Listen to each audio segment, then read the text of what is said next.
Chapter 3. A Caucus-Race and a Long Tail.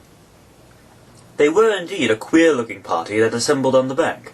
The birds with draggled feathers, the animals with their fur clinging close to them, and all dripping wet, cross, and uncomfortable.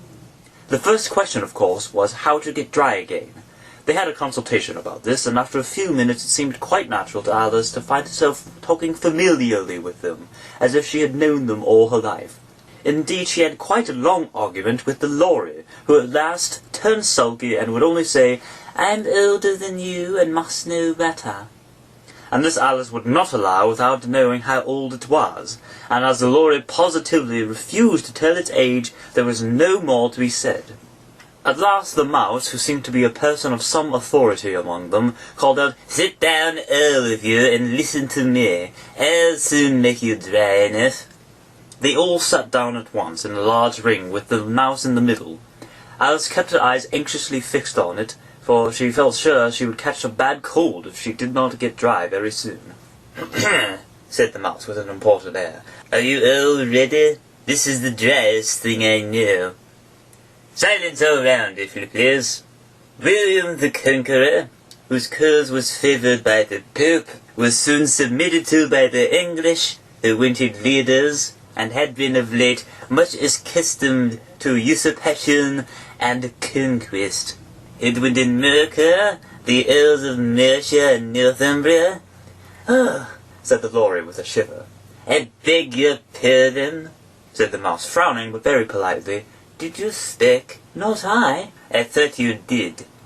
I proceed. Edwin and Mercia, the Earls of Mercia and Northumbria, declared for him, and even Stigand, the patriotic Archbishop of Canterbury, found it advisable—" "Found what?" said the duck. "Found it. Of course you know what it means." "I know what it means well enough. When I find a thing, it's generally a frog or a worm. The question is, what did the Archbishop find?" The mouse did not notice this question, but hurriedly went on. "Found it advisable to go with Edgar Atheling to meet William and offer him the crown. William's conduct at first was moderate, but the insolence of his Normans—" "How are you getting on now, my dear?" "As wet as ever. It doesn't seem to drive me at all." "In that case," said the Dodo sullenly, rising to its feet, "I move that the meeting adjourn for the immediate adoption of more energetic remedies." "Speak English," said the eaglet. "I don't know the meaning of half those long words, and what's more, I don't believe you do either." And the eaglet bent down its head to hide a smile. Some of the other birds tittered audibly. "What I was going to say was that the best thing to get us dry would be a caucus-race." "What is a caucus-race?" said Alice. Not that she much wanted to know, but the Dodo had paused as if it thought that somebody ought to speak, and no one else seemed inclined to say anything. "Why, the best way to explain it is to do it. And as you might like to try the thing yourself some winter day, I will tell you how the Dodo managed it. First it marked out a race course in a sort of circle. The exact shape doesn't matter, it said. Then all the party were placed along the course here and there. There was no 1, 2, 3 and away, but they began running when they liked, and left off when they liked, so that it was not easy to know when the race was over.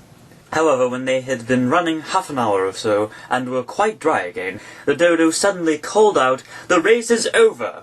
And they all crowded round it, panting and asking, 'But who has won?' This question the Dodo could not answer without a great deal of thought, and it stood for a long time with one finger pressed upon its forehead, the position in which you usually see Shakespeare in the pictures of him, while the rest waited in silence. At last the Dodo said, 'Everybody has won, and all must have prizes.' "But who's to give prizes?" quite a chorus of voices asked. "Why, she, of course," said the Dodo, pointing to Alice with one finger, and the whole party at once crowded round her, calling out in a confused way, "Prizes! Prizes!" Alice had no idea what to do, and in despair she put her hand in her pocket and pulled out a box of comfits. Luckily the salt water had not got into it, and handed them round as prizes. There was exactly one apiece all round. "But she must have a prize herself, you know," said the mouse. "Of course," the Dodo replied very gravely. "What else do you have in your pocket?" it went on, turning to Alice. "Only a thimble." "Hand it over here," said the Dodo. Then they all crowded round her once more, while the Dodo solemnly presented the thimble, saying, "We beg your acceptance of this elegant thimble." And when it had finished this short speech, they all cheered. Alice thought the whole thing very absurd, but they all looked so grave that she did not dare to laugh. And as she could not think of anything to say, she simply bowed and took the thimble, looking as solemn as she could. The next thing was to eat the comfits. This caused some noise and confusion, as the large birds complained that they could not taste theirs, and the small birds choked and had to be patted on the back. However, it was over at last, and they sat down again in a ring and begged the mouse to tell them something more. You promised to tell me your history, you know, and why it is you hate C and D. She added in a whisper, half afraid that they would be offended again. Man is a long and sad tale. It is a long tale, certainly, said Alice, looking down with wonder at the mouse's tail. But why do you call it sad? And she kept on puzzling about it while the mouse was speaking, so that her idea of the tale was something like this. Fury said to a mouse that he met in the house, "Let us both go to law. I will prosecute you. Come, I'll take no denial. We must have a trial, for really this morning I have nothing to do." Said the mouse to the cow, "Such a trial, dear sir, with no jury or judge would be wasting our breath." "I'll be judge, I'll be jury," said cunning old Fury. "I'll try the whole cause and condemn you to death." "You're not attending," said the mouse to Alice severely. "What are you thinking of?" I beg your pardon. You had got to the fifth bend, I think. "I had not," A knot, said Alice, always ready to make herself useful and looking anxiously about her. Oh, do let me help undo it. "I should do nothing of the sort," said the mouse, getting up and walking away. "You insult me by talking such nonsense." I didn't mean it, but you're so easily offended, you know. The mouse only growled in reply. Please come back and finish your story. Alice called after it, and the others all joined in chorus. Yes, please do. The mouse only shook its head impatiently and walked a little quicker. What a pity it wouldn't stay, sighed the lorry as soon as it was quite out of sight.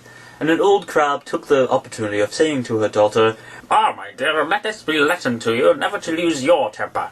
"Hold your tongue, Ma," said the young crab a little snappishly. "You're enough to try the patience of an oyster." I wish I had our Dinah here, I know I do, said Alice aloud, addressing nobody in particular. She'd soon fetch it back. And who is Dinah, if I might venture to ask the question? said the lorry. Alice replied eagerly, for she was always ready to talk about her pet.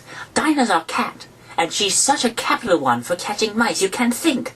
And oh, I wish you could see her after the birds. Why, she'll eat a little bird as soon as look at it.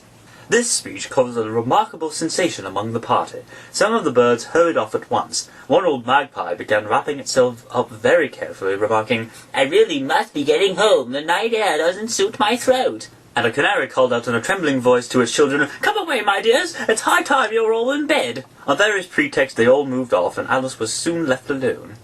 I wish I hadn't mentioned Dinah, she said to herself in a melancholy tone. Nobody seems to like her down here, and I'm sure she's the best cat in the world. Oh, my dear Dinah, I wonder if I shall ever see you any more. And here poor Alice began to cry again, for she felt very lonely and low-spirited. In a little while, however, she again heard a little pattering of footsteps in the distance, and she looked up eagerly, half hoping that the mouse had changed its mind and was coming back to finish its story.